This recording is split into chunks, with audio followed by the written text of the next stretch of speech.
Hola, buen día.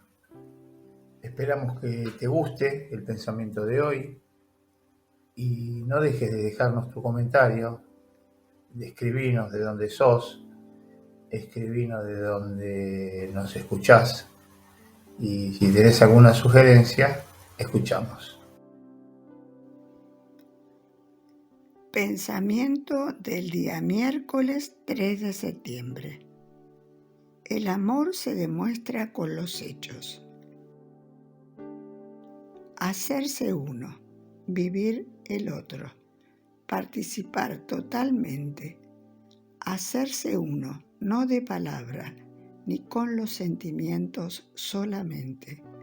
El hacerse uno cristiano significa arremangarse, significa actuar. Obras, hacer.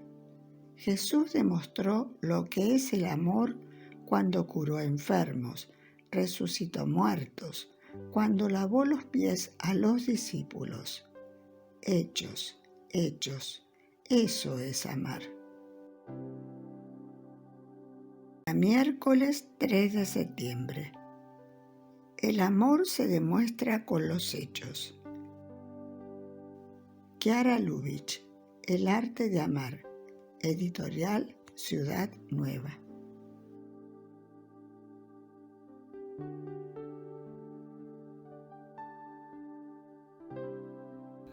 Palabra de vida, septiembre 2025. Alégrense conmigo porque he hallado la oveja que se me había perdido.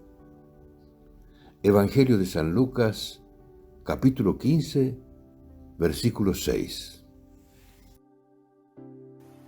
No olvides de dejar un like si te gusta y de suscribirte, de recomendárselo a alguien. Bárbaro, te esperamos mañana también. Un abrazo.